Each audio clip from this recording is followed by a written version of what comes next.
right, welcome. Our usual fearless leader, Charmin, is traveling right now, so she can't be here with us. And so Carmen Hobbs and I, Lotta Murti, are leading this month's session of the DEI peer group. And we'd like to talk about a couple of things today. So we're going to do things a little differently than we have in the past. You know, Charmin usually has a presentation first, and then we have office hours, we take questions.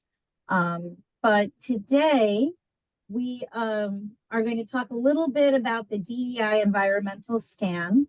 Carmen's going to talk about that. And then we'll have a discussion about the Mary Church Terrell webinar that AUW California had. You can still access the recording on the website if you're interested in that later. But I hope at least a few of you made it to that webinar. Yes, and even if you didn't, you're welcome to stay and listen to the discussion about Mary Church Terrell, who was responsible for integrating AUW. She was the first Black member of AUW, but not without significant struggle and barriers to that initially. So that's why AUW California is recognizing her. The author of a book about her, Unceasing Militant,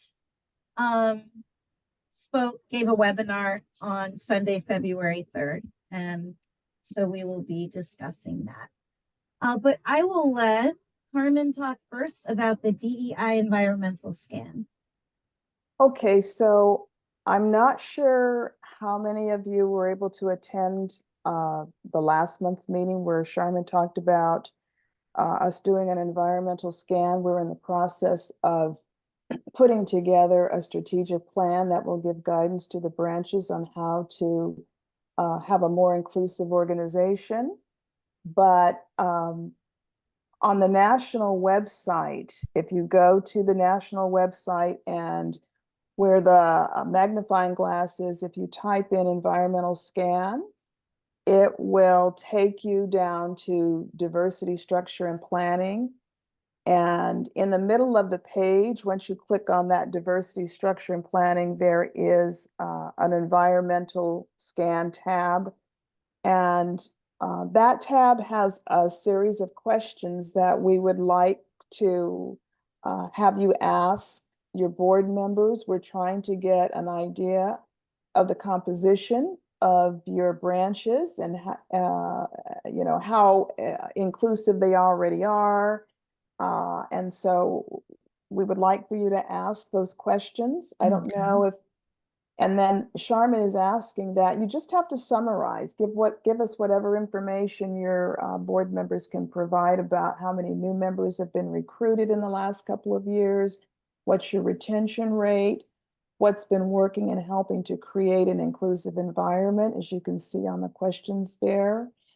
And she would like to have a response back by the end of February, if at all possible, so that, no? Well, it might, well, if at all possible, I said, do the best you can with gaining that information. I know that she wants to have something to present to the board, I think in April. So whatever information you're able to gather, I think would be very helpful. Our board isn't meeting again until March. Okay. So is ours. Yeah. Well, we'll take whatever you have to send us when you can get it to us. Okay. We'll be very, very happy with that. Do you have any questions about how to get to that tab for the questions or anything else about the environmental scan? I just wanted to briefly mention it since I know some of you were. Oh, go ahead, Bonnie. I can't hear you. I think you're on mute.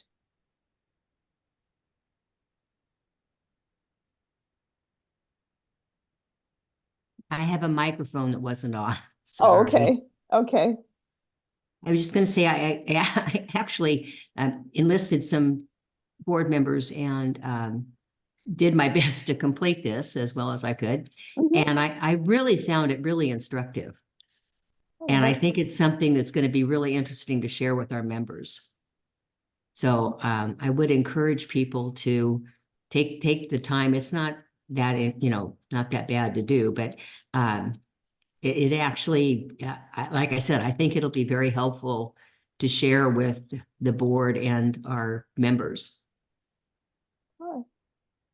Anything Can I else? ask a question? Sure.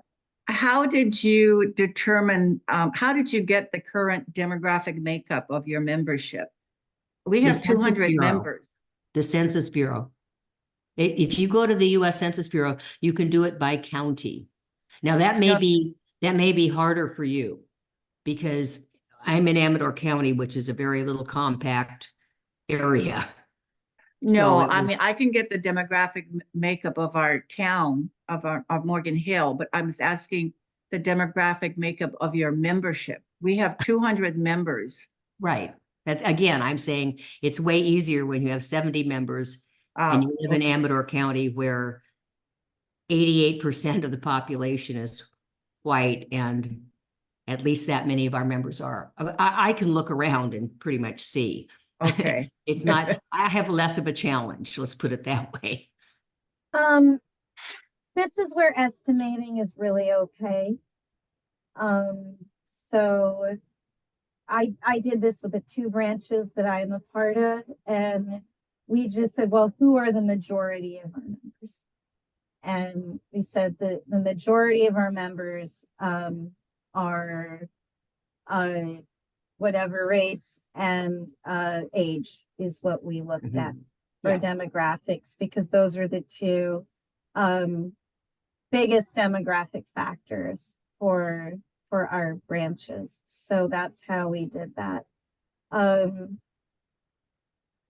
In one branch, we also said whether any women of color are in leadership positions, and their racial or ethnic identification.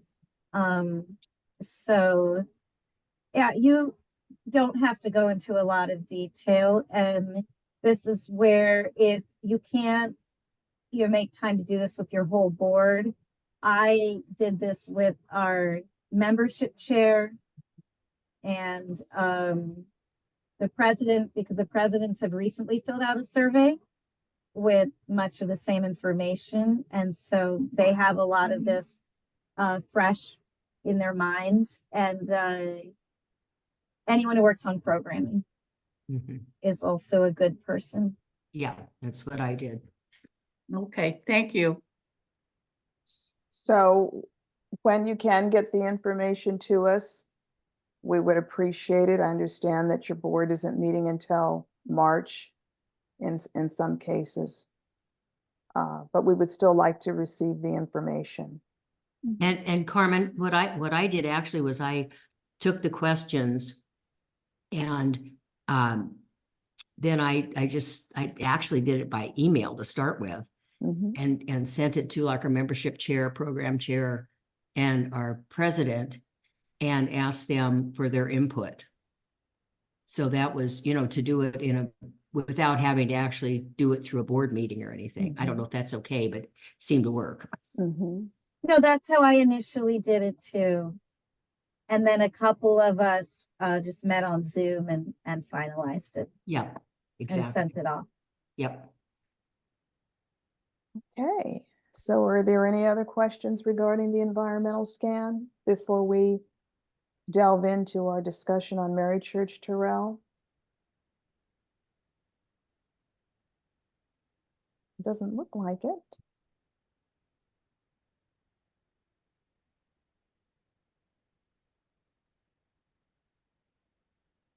No? Well, I guess I will be the first to start if that's all right with you, Lotta, about Mary Church Terrell. So I have a very personal connection with all of this, being a Black woman, but I'll just give you a little bit of my background. My mother was a member of AAUW in the late 1960s and early 1970s, and she brought me to a meeting when I was 15 years old. My mother was a teacher, and she taught here in Northern California at Travis Air Force Base, where there were a small number of Black teachers, about a dozen of them. And she joined AAUW, which was largely a white organization of teachers at that time. It was a very, very, very nice meeting, and it made quite an impression on me as a 15-year-old. So when I saw the webinar about Mary Church Terrell and her background, I could relate to it. My mother's background was very, very similar to hers in that even though my mother was born in 1929, about 65 years after Mary Church Terrell, my mother went to an esteemed high school, as Mary Church Terrell did. And my mother went on to get her bachelor's degree and then graduate degree, a master's degree from an Ivy League school in New York City. And my mother had very progressive beliefs about women. And I always wondered where those beliefs came from, because she instilled them in me. It was all about, you know, how women show up in the world, particularly Black women, how we learn to fight for our rights, how we behaved in society. And in watching the webinar, I could see where all of those behaviors really stemmed from what Mary Church Terrell had done. She was instrumental in working with a lot of different organizations, including a Black sorority, the Deltas, where she helped to write a code of conduct. And so there was this way of behaving, and I didn't understand where that came from, but I know that my mother instilled it in me. And it was an example for how to show up in the world. And so I am so grateful for Mary Church Terrell paving the way for my mother to become a member of AAUW, because it paved a way for me. And I can clearly see, as we say in the Black community, how I stand on the shoulders of those who came before me. What stood out to me in the webinar is that when the Washington, D.C. branch did not want her to become a member, you know, it was strictly because of her skin color. They weren't looking at the content of her character. They weren't looking at what she brought to the organization and how she could help the organization achieve its goals. They were strictly looking at her in terms of her dark skin and the belief that she was inferior because of that. And that's really, really, really very short-sighted, but it was the common thinking at the time. I'm not surprised that the branch won the lawsuit and that on appeal, their decision was upheld, because segregation was the law of the land at that time, and the courts went along with that. But I later learned after the webinar that the president of AAUW had a friend who was a former Supreme Court justice, and she spoke to him about the controversy of allowing Black women into the organization. And it was this former Supreme Court justice who suggested that she take the issue to the group, the national group as a whole, and address the bylaws. And I think that we have to acknowledge that AAUW did have a consciousness, they to do the right thing morally. And so I do acknowledge AAUW for doing that. I also think that integration of the military perhaps might have been an impetus as well, because the military integrated in 1948. My father was in the Air Force. He went in at 1942. It was segregated. When he went back in again, 1948, it was integrated. And it's one of the main institutions in this country that remains integrated to this day. So there was momentum. She had done an awful lot of work over the decades. And by the time it got to 1948, 1950, there was enough momentum to sway people to allow Blacks into the organization. So that's my story. That is what I took away from the webinar. And I'm grateful that my mother had the presence of mind to expose me to AAUW. And I'm grateful for Mary Church Terrell because she paved the way for me. And so that's my story. And I think both Lotta and I would be interested in hearing some of the takeaways that you thought about when you attended the webinar.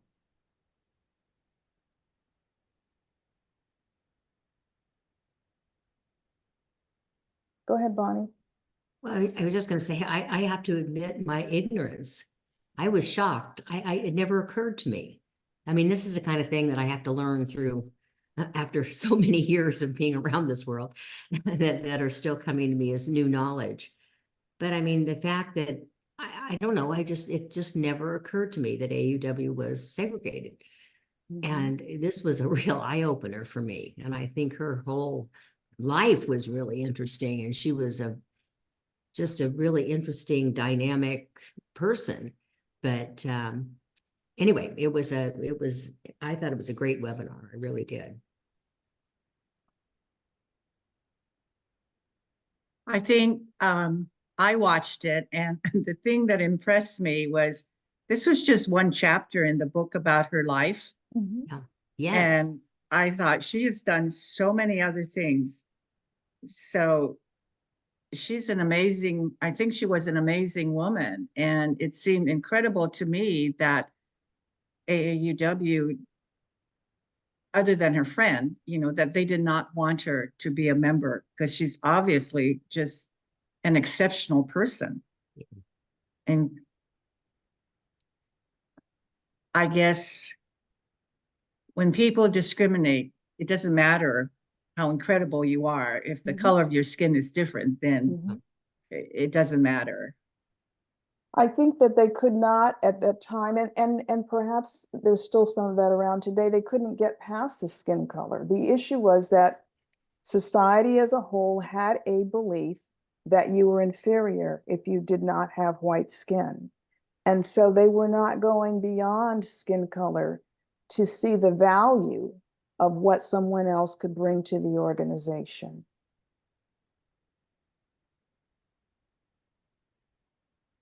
And I watched it. Go ahead. I'm sorry. No. I watched the webinar and I was so impressed with her life and her perseverance. So many people at that time, but even today, so many of us would just cave in the face of the obstacles that she faced. How amazing. And that's something that we talked about in another group that I belong to within AAUW, where we talk about diversity. And that has to do, and I'm speaking from my own personal experience as a Black woman, has to do with the resilience that that we as Black people have had to be resilient to survive. And I think the thing that was most impressive to me is that it took so long, it took so many decades of her work before it gained momentum. It took 30, 40, 50 years before there was enough momentum for change to begin to occur. Okay, I'd like a medium, great pizza. So for me, there was like an interesting serendipity about the presentation. So we have for Black History Month, we had a professor at Cal Poly come and talk about the book Incidents in the Life of a Slave Girl, which is a book I just recently discovered. And we had selected that as kind of a branch-wide read. And so our book group especially read the book, and then we had a professor from Cal Poly come talk about it, who teaches African American literature. And when she and I were talking, she asked me, she says, you're in AAUW, what do you know about AAW's practices associated with African American women. And I said, well, I know a teeny bit because we're going to have this seminar about Mary Church Terrell. And, to really go back and, discover, for example, that she actually was automatically a member when she graduated from college because she'd gone to, one of the right colleges. There was no sort of, I guess the assumption was, these are all white women and stuff. And so let's grant them membership. And then all this stuff only came up because her membership had lapsed. And so then it's kind of like she's 80 years old and saying, hey, I want to, regain my membership into AUW. And then all of a sudden hitting all of these roadblocks and stuff. And then her, again, I think someone said, just, instead of saying, well, I need to have nothing to do with this organization. I'm 80 years old. I've got better things to do with my time. She decided, no, that there's a principle here. And I'm going to pursue it.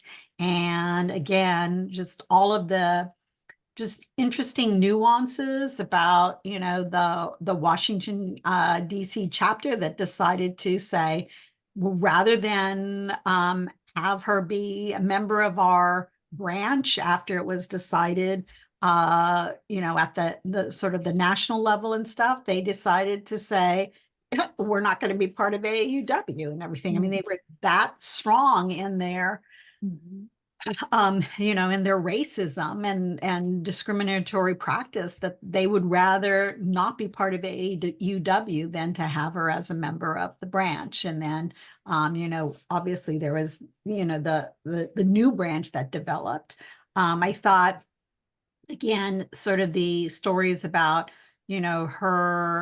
her contact with her best friend and how they started to sort of diverge in some of the ways that they thought about this fight as well was also interesting because some of that, that implicit bias that her friend had, and then it becomes explicit in that way, just the way that she was thinking about the situation as well. So so actually, again, being able to think about what our organization has done or not done was interesting. And then again, even the idea about how historically Black colleges, that the women who were graduating from those colleges weren't, invited to be part of AUW, had to be, part of the, the White. designated, and there's probably a lot of other colleges that weren't invited as well. And so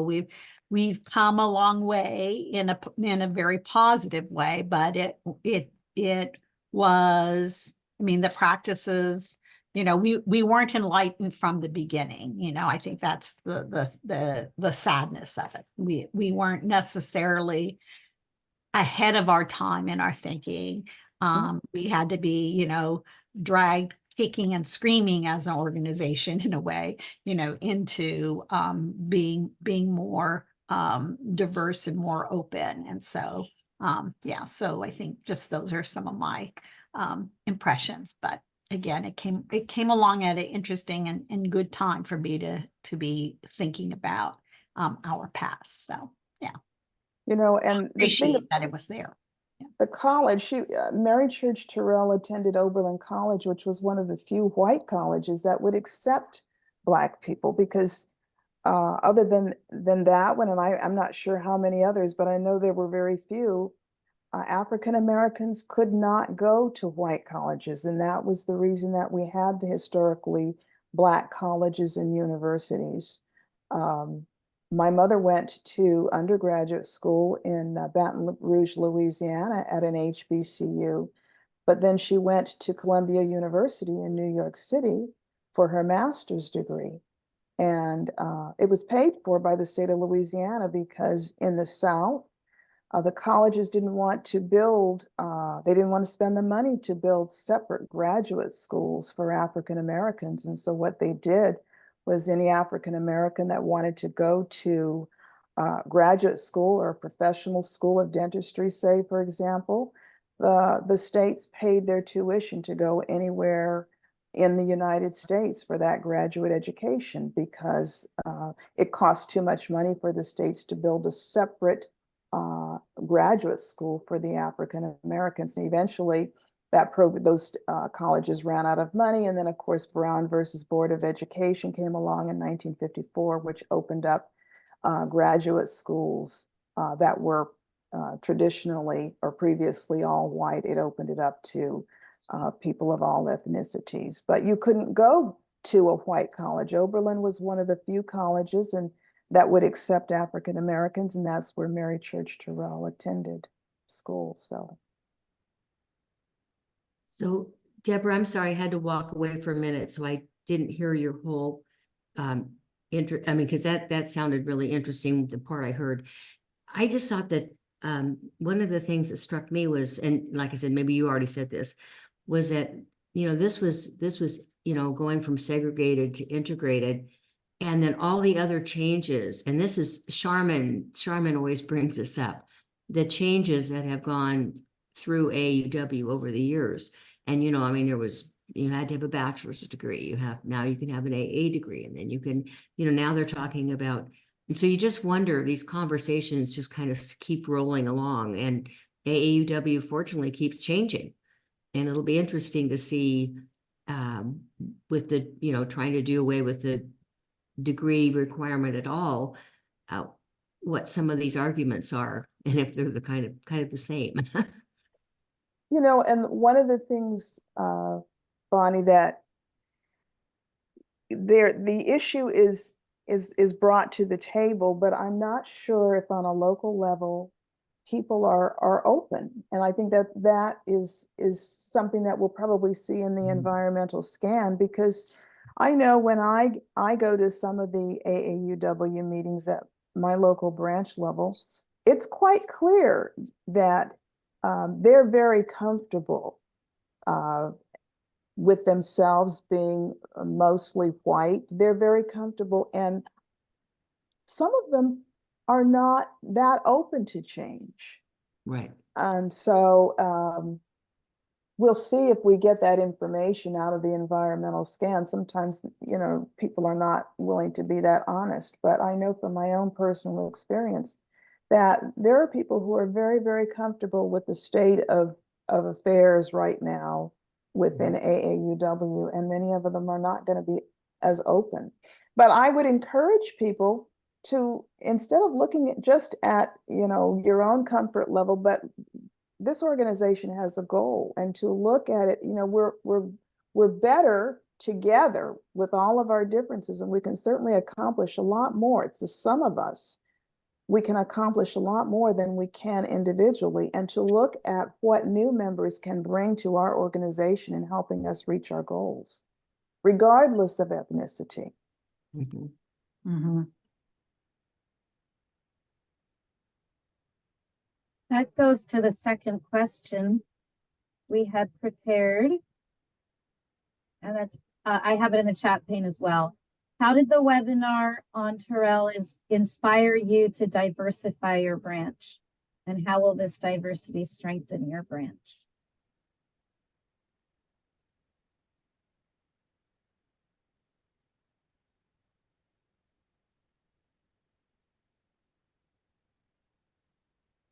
Well, I would say it inspires me to want to diversify my branch. I think you haven't diversified it, but anyway, but I think one of the big questions I have is, so for example, like a couple years back, we did have, a seminar on Black women in local businesses and stuff. And so we really try to do some interesting kinds of things, but I don't always know in our community what, and then maybe this is just me being short-sighted as a president and stuff, and the DEI person, what is it that I can offer them, because sometimes it feels that if you join AAUW, one of the things that is asked of you is to, help fundraise for AUW National, for the local and stuff like that. So I'm trying to kind of figure out, it's almost like I need to have maybe a critical mass of individuals from various groups and stuff who kind of like, okay, this is a new interest group we want to do, or something like that. And, I don't know. So that's where I'm kind of thinking about is what does our branch of AUW have that would interest and keep people interested in being part of AUW, as opposed to other groups they may be interested in. One of the nice things about the presentation that we just did is that we did team up with the Diversity Coalition of San Luis Obispo County, and we did team up with the NAACP of the county. So we'll kind of see if that creates some synergies that will, help us, again, change maybe some of our programming, or at least, get some cross fertilization going. Maybe that's one of the things. So Sounds like a good idea. yeah. I like to mention that we took somebody into our group in Fallbrook, I think it's 2 years ago now, and she didn't go to college. However, she started her own business, insurance business, and she went on to be a teacher of how to do insurance. And she was involved in the state of California's Board of Education for how to teach people, for her profession. Remarkable person. And when we had to decide as a board, I thought, and she came highly recommended, is very bright and intelligent. And we took her on, as we said, because we felt she had an equivalent to our education. And she's actually being considered now. I've been working with her with programs, and she's being considered to be our next president. And I'm 100% behind this. Talk about, she thinks so differently than those of us that were educated. I've got, 5 years of college. And I've been working with her closely. She just like, boom, comes up with this great ways of doing things. And she's used to standing in front of people. She's our MC at every event we have. She's flamboyant. She's fun. She's interesting. She actually teaches belly dancing in the mornings. She's a delightful person. And so I don't know, but there are people in our group who are objecting to the ruling of, opening this up. And if we're going to be serious about diversity, we have to, this is just another change. She's educated in the world in a different way than I was. Extremely bright, beautiful person. So this is what we're dealing with. Although we do have, brown and Black women here. Our communities doesn't have a lot, but we have what we can. And our diversity group has been flourishing for the last 4 years. We've gone from 4 to 12 people in just that little group. So I say go for it. And I'm very proud of the fact that DC has said, let's do this. I know they've tried before, but I'm 100%. I've just seen it in our own club that she's just a bright penny among us that, well, I would say we've been together for a long time, and she's fabulous. So consider that when you go to your place, you do your own branches and say, there shouldn't be anything wrong with somebody who comes recommended, especially from one of our members. And I think that's, I think that this is a different time. And that I believe strongly, my own personal belief is I believe in criteria for determining eligibility, but it may not be that the college degree is the right metric. That we need to change the language a bit, because there are women out there who could work alongside us to help us achieve our goals, and perhaps they don't have a college degree, like the woman that you were talking about. So for me, it's just, I believe in standards. I don't think that you open it up to just anybody and everybody with no standards whatsoever as to who would be appropriate to be a member in this group. But it may very well be that the college degree is not the right metric at this time. And that's kind of where my thinking is going. It's a thought, it's an idea. Mhm.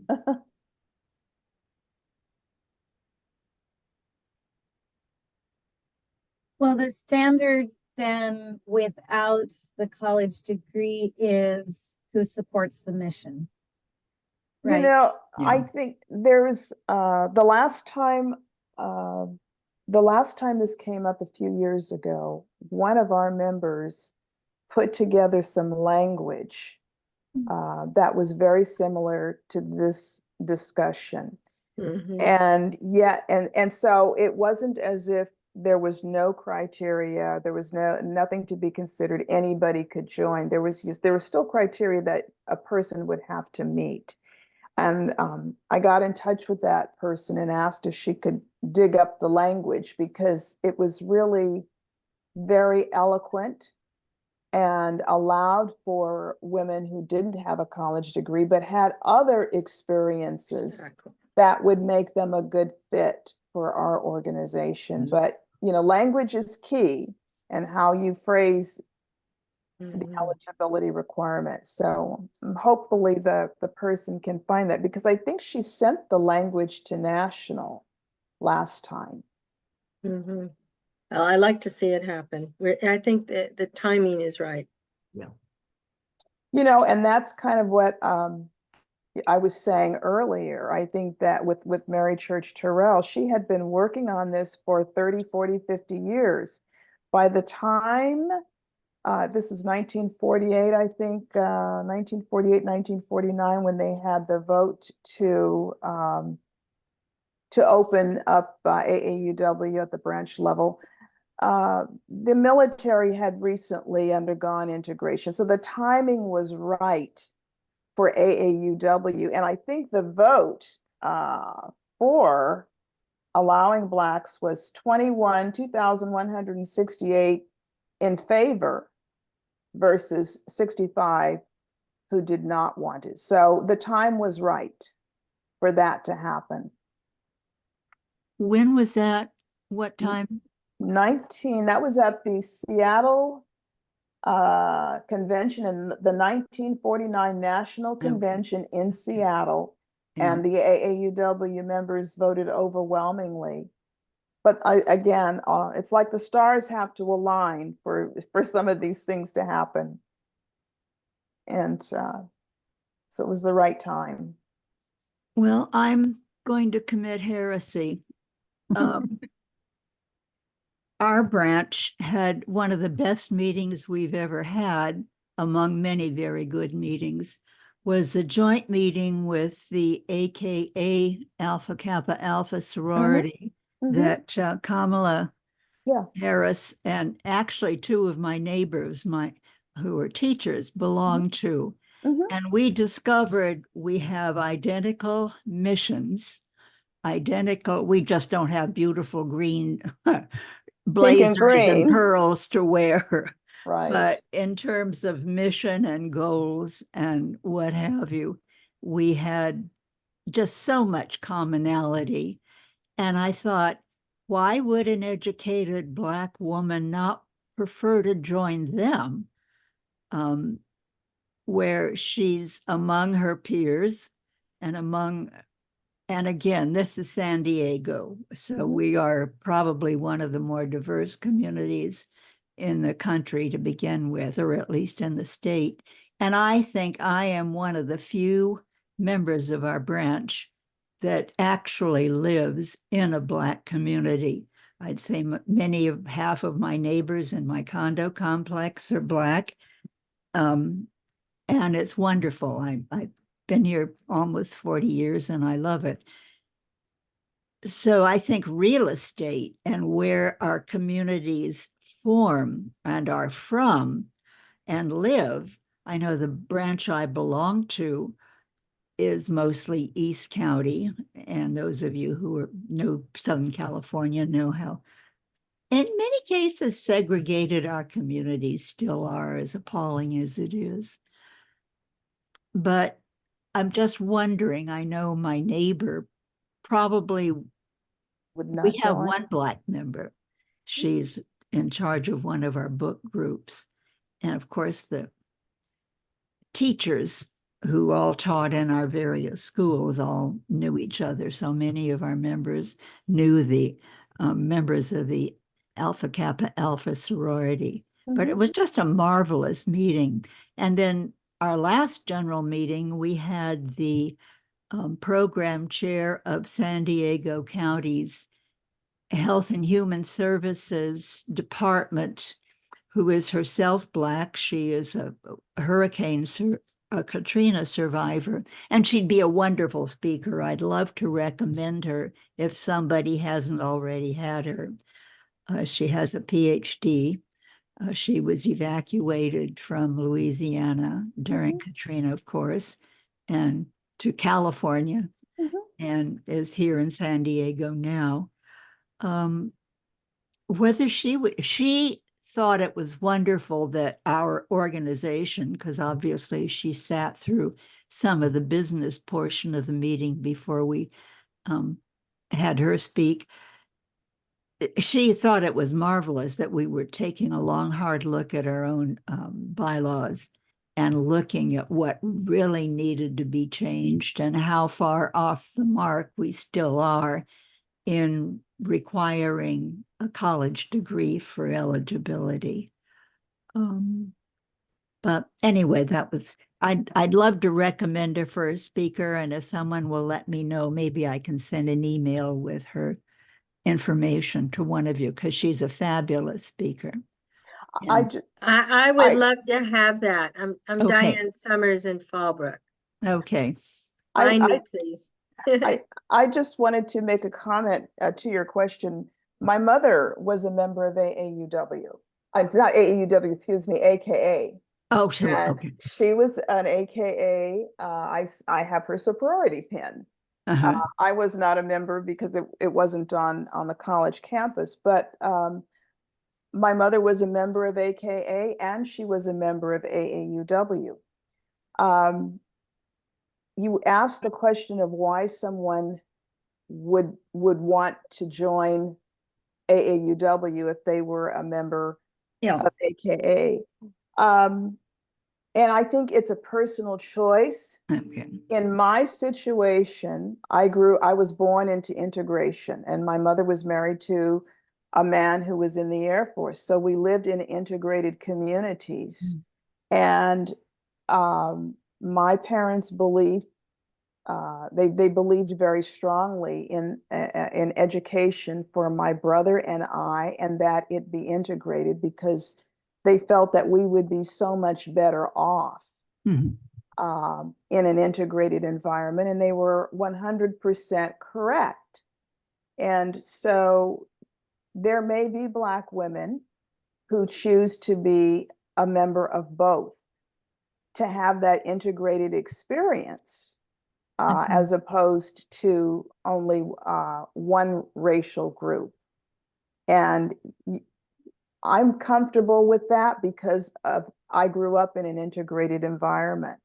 And my mother was comfortable despite the fact that she grew up in segregation and she was a member of AKA.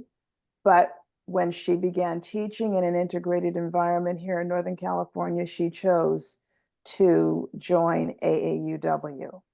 And so I don't think that we should assume that just because someone is a member of a Black sorority that they would have no interest in also wanting to be a member of AAUW.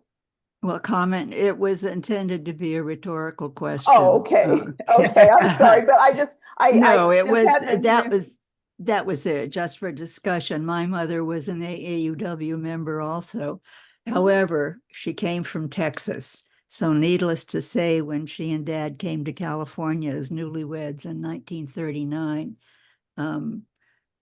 integration was not something she valued or would have brought with her, except for the fact that my childcare providers were Black women, of course. So I didn't know it was rhetorical, but I'm just yeah, it saying was that intended to be, right? you know, but it's not something that is, you know, would be surprising to me. Yeah. If you were a Black person who grew up in an integrated environment, joining AAUW, even if you were a member of a Black sorority when you went to college, it would not be a surprise. Okay. I wasn't sure it was rhetorical either. But I think it relates to what Deborah was asking about earlier as well. And so I have two different answers because this is a discussion I've been having with my branch members more informally. But I think one of the things that AAUW offers that I have not seen other women's organizations offer, and you know, I'm not a Black woman. I'm a woman of color. My parents are from India, and I'm part of many different organizations. And frankly, AAUW for me is probably the least diverse organization that I belong to. But what drew me in were the scholarships. Honestly, the scholarships that they provide, the Tech Trek program. But most importantly, I think now for drawing in members are the Start Smart and Work Smart programs, which I've personally found helpful and I think would be really beneficial programs for any woman to take advantage of and to go through. And it doesn't have to be an either or, right? It's and I what I would like to see, and in fact, I met with the president of the Race Matters Slow Board today, and we were talking about how can we build these connections between groups that are already predominantly people of color and other groups like AAUW, like us, like AAUW. How do we build the connections? How are we the bridge? And it has to be a sustained thing, right? It can't just be, oh, we bring in one speaker or we come together on one event, right? What are other ways that we can collaborate and support each other in a sustained manner, right? And then once you have that sustained relationship, you build that relationship is when you start having members who feel like, oh, I can be part of both organizations. But it does take time and work to do that, and getting out of your comfort zones, right? Yes. We have one more question, although I mean, we're really talking about all of the questions we prepared, but this is the last one. What does Terrell's story or her story mean for the future of AAUW?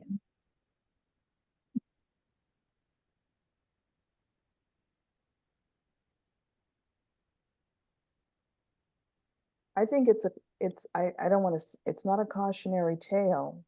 I don't know how to put it, but it's certainly something that it tells me that we're evolving. We are continually evolving as an organization to do what is morally right. And as we continue to work towards our goals for women of all ethnicities.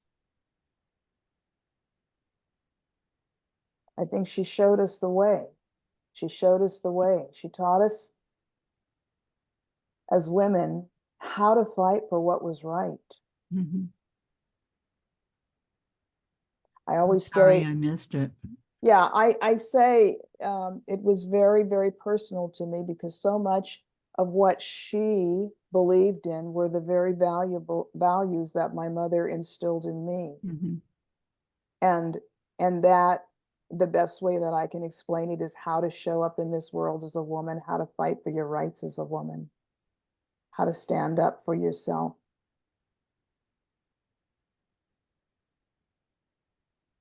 And we need to teach young women that. Yeah. We really do.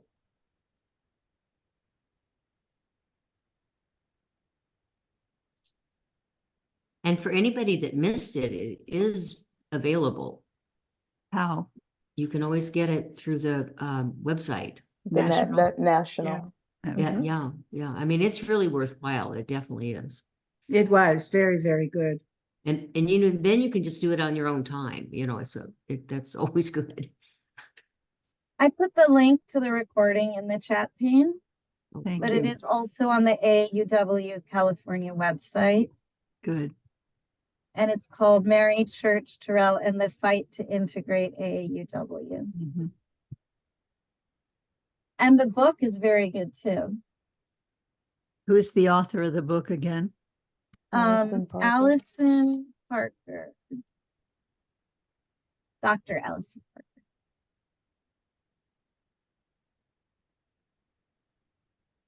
And the name of the book is Unceasing Militants. I wanted to ask if any of you have like maybe innovative or I mean, you know, is anyone like giving like able to like give like free membership for the first year or so, you know, or what are some ways? I mean, in some ways, you know, it'd be nice if something like that could be I don't know, more I don't know, more allowed or whatever, you know, like, okay, yes, you know, all of these are willing to waive, you know, we're willing to waive this, you know, for, I mean, what kinds of innovative or incentivizing things might we do to invite people to be in our organization, you know, for a year and get acclimated and then, you know, feel like they can be part of it and stuff like that without kind of, yeah, I mean, I just don't know if there's things that any of you have going on that might actually be We something do. like that. In Fallbrook, we mentor students at the local high school. So we each, I'm on my third student. We go to the AVID program and volunteer. We go in the beginning of the school year and we have one person on our team that sets it up and we meet with them we do a group thing once a month. And right now we're preparing the kids for a speech contest, March 1st, which has really been good. And they all have to do it on women's empowerment. And then those are the girls that we consider for our scholarships. Now, these girls also are welcome to all of our meetings. They have a student membership. And then when we have our general meetings, they bring their sisters, their mothers. So our meetings are packed with all this new energy and it's wonderful. And we're very unusual. We're the only group that we know of in the whole United States that mentors high school girls. So it's a big, and we also do Tech Trek. So this is just a whole other thing we do up here. And it's extremely wonderful.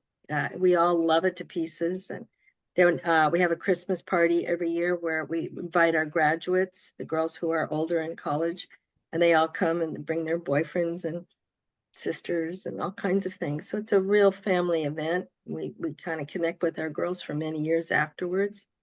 So that's what I would recommend. Please start considering this. Get young blood into your family. Yeah, that's what we're trying to do. It is. It's just fabulous. You just have to go to the AVID program at your local high school. They're very open to us doing this. I highly urge it. I'd like to see I really challenge one other branch to do what we're doing in the whole country. Just one. Anyway, that's my Well, we don't do that, but Mhm. I think we made a concerted effort in the last the last maybe 4 or 5 years to get younger members. And because, pretty much we were all like in our 70s and 80s, but now I say we have a lot of younger members. And I think what we've really worked on too is the way you attract more diversity. Like our president is Indian. Our president-elect for next year is Indian. I have been president. When we choose our girls for Tech Trek and even our scholarship girls, it's all diverse. We're very aware that we're not going to choose all the white girls for Tech Trek. And our community is, well, I wouldn't say it's pretty mixed because we're Morgan Hill, and I think but it's not as white as Fallbrook. And I mean, we're Silicon Valley, so we have a lot of Indian. We're more than 50% Hispanic and Guatemalan. Okay, well, we're only 35% Latina, so, and we don't have very many Hispanic women in our branch, but we do have South Asian, we do have Asian, not a lot, but it's growing, and we are working on it. And so the face. Sorry. It looks like Carmen joined us, but I don't. Oh, and she dropped off. Okay. I'm not Something sure where was she happening. calling in from. Something was happening. Yeah, something was happening with my internet connection, and I had my other computer here, so that's what it was. Okay. Sorry. If I lose you, Lotta, it's because of my internet connection. Well, we're about at the hour. Thank you, everyone, for staying on. I was going to say, in answer to your question, Deborah, we've done just what you said in our branch in Santa Maria, where instead of an honorarium, we have offered speakers a free membership for a year. And a couple have taken it. Now, whether they renew or they come to meetings, that's been another issue, right? But that we're working on with retention. But yeah, that's one of the things that we've done. Deborah, what branch are you from? I'm sorry. San Luis Obispo. Oh. Mhm. I lived down there for a long time. Anyway, worked at Cal Poly. I was just going to say, just really quickly, we had a couple of things in our branch where we use that Shape the Future from National, where people get a reduced, if they come to a program. And we've had a lot of success with that. I mean, we have a lot of times a couple of people at program join. And also, because of all the people we've been able to have join, we got 3 free memberships from National last year. And we used those by going to people that were like new professionals in the county and different things like that, and offering, and a person that is just going into college, we offered her a free membership. So trying to get some younger people, that's how we used our free memberships, was to entice some younger people to join our group. So I know it has nothing to do with diversity, or maybe it does, but we've got to admit that AAUW is an expensive organization to belong to. Yeah. Yes, we all want to contribute to scholarships. And we'd like to think that's where much of our budget goes.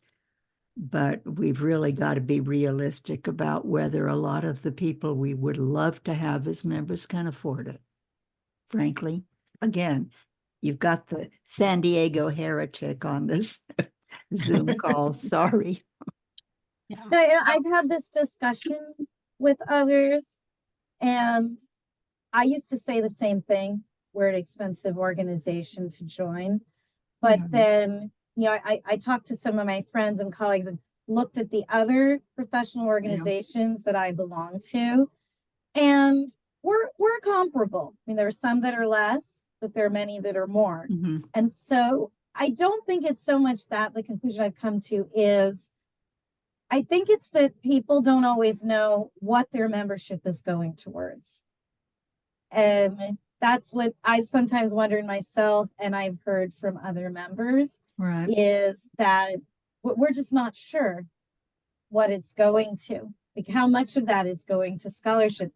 Why do True. we also have to pay for some of the programs, right? In Yeah. addition to that, and then what are we paying for when we pay for a program? So what I've And been trying to the tell my venues. branch is, I don't know it's so much that people don't want to pay the amount, but they need to be very clear. There needs to be transparency on what it's going towards.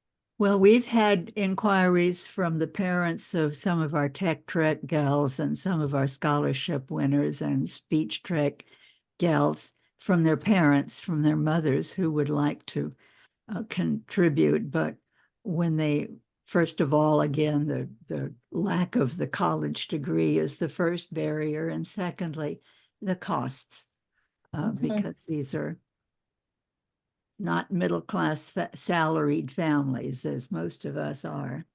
Yes. So, anyway. We are, I really appreciate this discussion, and I'm sure we could keep talking for another hour or more, but we are 3 minutes past the hour. Carmen, did you have any final thoughts No. or anything you wanted to share? I don't have anything. I hope you can hear me. My internet connection is unstable, perhaps because of the weather. Yes. Well, thank you all for the wonderful discussion. I have it recorded as well, Good. for primarily for Charmin, but I mean, it's not something we're going to share widely, but I do have it recorded if you would like it for yourself in the future. Yes. I just want to let Diane know that I sent the information on Keisha to you in the chat with her email contact. And you're muted, Wonderful. so. So we hope for more future discussions as a group like this, and more sharing. And yes, Bonnie? Are you saying bye? Okay. Bye, everyone. Take good care. Have a good night. We'll see you in a month. Thank you Okay. all. Bye-bye. Bye-bye. Bye-bye. Bye-bye. Thank you. Bye.